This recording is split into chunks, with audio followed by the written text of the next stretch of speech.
Ah yes, the second episode of the BBC's flagship franchise that they can't help but inject social engineering into, which is surprising because I thought a show about a space wizard with a screwdriver was already wacky enough, but for some reason it needed to be brought into the modern age for the modern audience. Yes, how did those ratings check out? Great stuff. A very popular social movement indeed, and not just a pseudo-Maoist struggle session at all. But before we begin, holy moly, I kicked up a hornet's nest of soy re-rage in my last video. Oh no, how will I cope after being called a bigot and a transmission phobe? Will I finally accept the female penis for all of his throbbing glory? And will I now reject my birthing person partner and then trans my son? No. There's not enough Jonetown's Kool-Aid on this planet to make me join that cult. Although saying that, as a full-time misogynist, I do actively support the invasion of women-only sports and spaces, as long as it's in the name of diversity. So I guess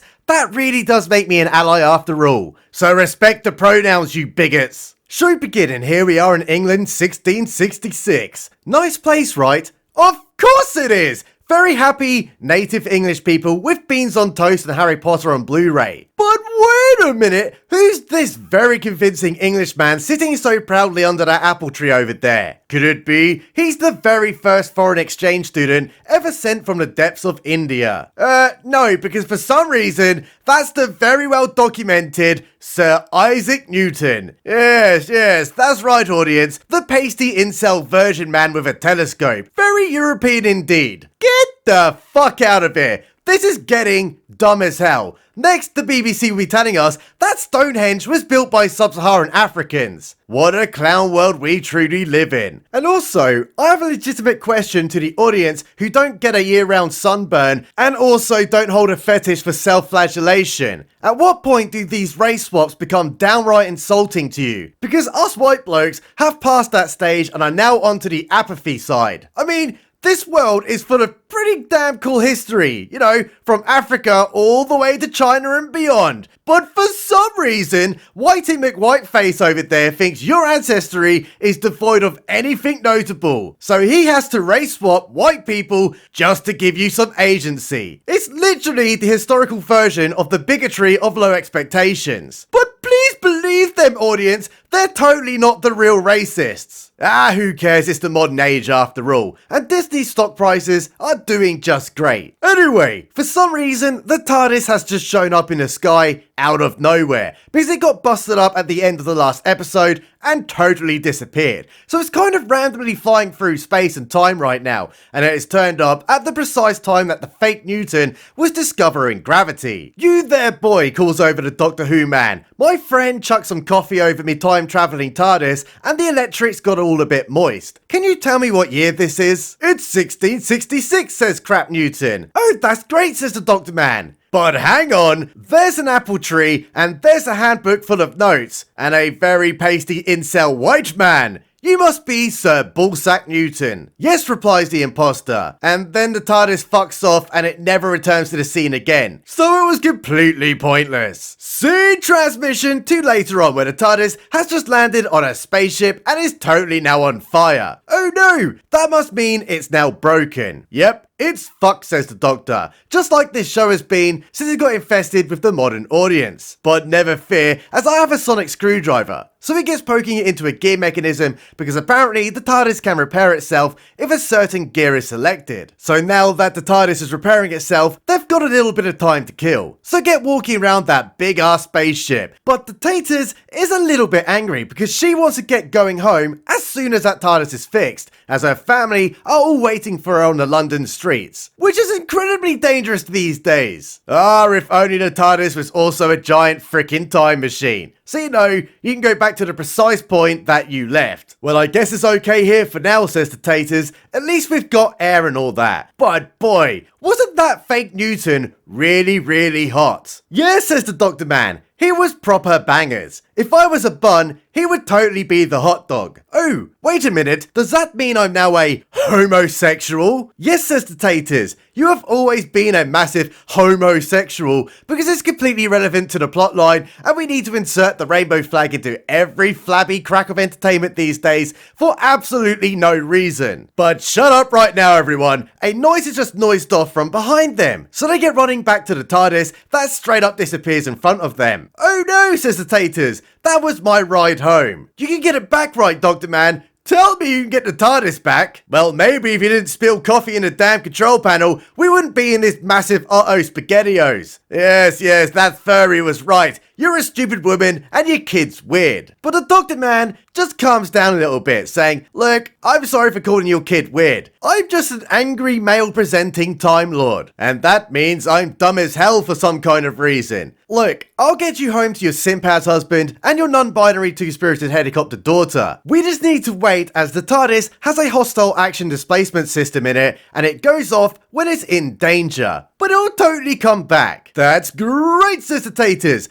But doesn't that mean that there's something totally evil on this spaceship? Yes, replies the Doctor Man, and it's probably a cis-het male presenting evil monster too. That's great, Sister Taters. We can also shame it to death for its immutable characteristics for no reason. Come on, homosexual Doctor, let's go kick its ass. So they get walking the corridor while being observed through the wall by a very mysterious presence. But the ship just did something weird by shuddering, and now they have a space golf cart that came out of the floor. And there's also a robot dolphin thing up ahead, and it's very, very old, which is quite strange. And keep note of that robot, audience. So they get carrying on, reaching a very mysterious door that conveniently is the door to the bridge, where there's also a chair. So the Doctor Man goes up to it and starts investigating what happened to this ship. It has been devoid of life for 3 years, which is almost as long as this show has been dead too. And hey, turns out this ship is completely lost in space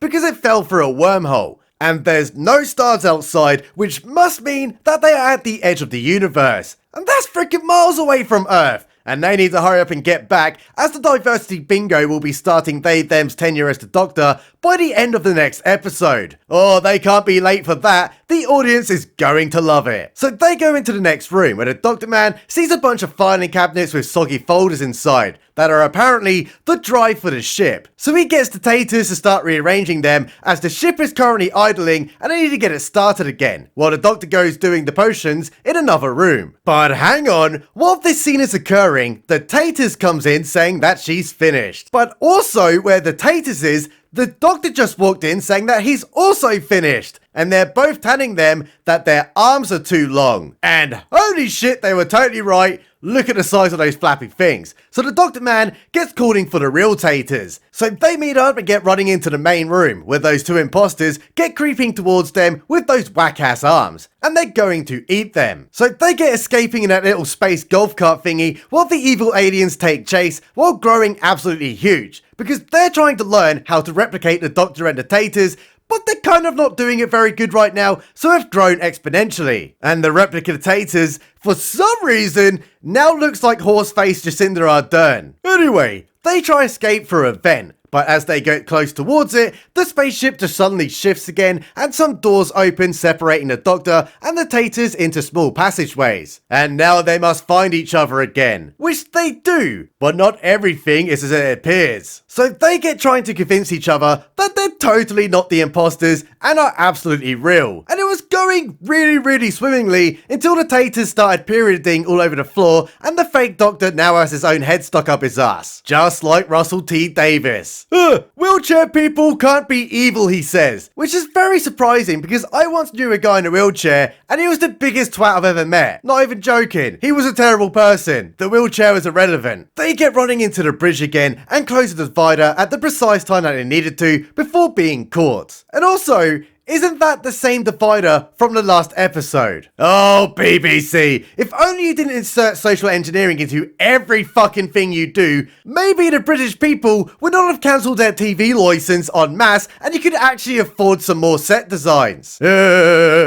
Taters is being really smarty right now and gets wondering, why are all these evil fakers so intent on scaring us? Why are they chasing us everywhere when all they have to do is copy us from afar without all of this hoo-ha going on? Ooh, good question, says the doctor. Maybe it's because when they make us scared, our brains work quicker, therefore they can read it and copy us even faster. So that means we need to stop thinking right now. Great, says the Taters. As a female presenting body, I never do anyway. Well, it totally worked, but there is also a banging noise on the ship. So the Taters asks, what is up with that noise? We've been hearing it for ages. Good question, says the doctor. I guess we'll have to open up the sunroof and check it out. Oh, it's a dead freaking alien floating in space, and that is the source of all of that banging. So the doctor man, who literally said a few minutes ago to stop thinking, starts thinking and asks, why is there a dead-ass alien outside without a freaking helmet on? Oh, tell me, fake doctor man,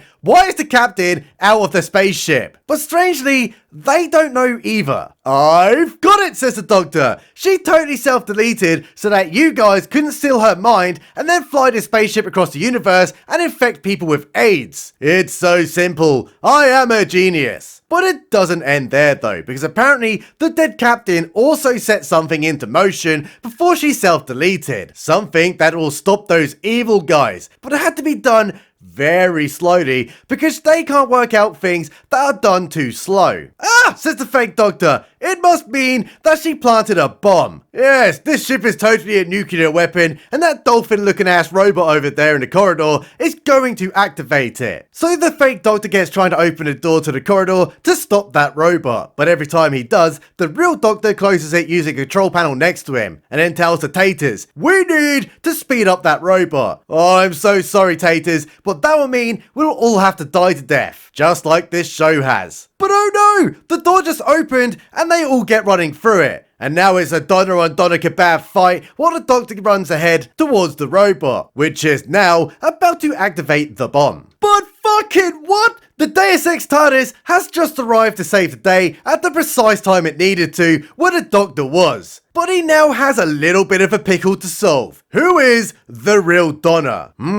Who's the head of the choir, he asks. Mrs. Bean, they both respond. Okay then, why is Mrs. Bean so funny? Because she is, says the Taters. So he totally takes her. But it turns out he actually got the wrong one, while the real one is standing in the corridor literally watching that robot about to blow up everything. And she's gonna die. Like, really, really die. No ifsy backsies, she is gonna die. But I guess she's in luck as the doctor just used the science to realise that he done goofed up and then returns to save the real Taters at the very last moment, meaning she's no longer going to die. But the stakes, they were so high. I mean, we all knew she wasn't going to die. So what was the point in this scene? Literally, there is no suspense anymore. It was the same thing in The Rings of Power when Galadriel got a full face of superheated pyroclastic flow and then in the next episode, everyone survived somehow. What an overused, boring trope this has become. Anyway, long story short, they get back to the stabby streets of London, where Wilfred is telling those guys, I knew you'd be back to save us. What, asked the Taters? Oh, do you not hear? The world is coming to an end. Yes, we didn't give enough weapons to Ukraine, and now we're all dying of climate change. Oh, it broke democracy! Episode finish. And yeah, this was actually a pretty damn decent episode, minus the stupidity of the opening scenes. It's like they had to put the message in it before they could continue any storylines. Oh yes!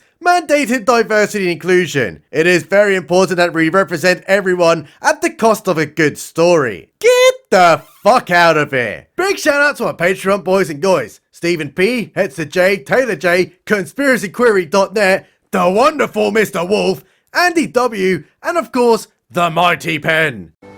Subscribe button.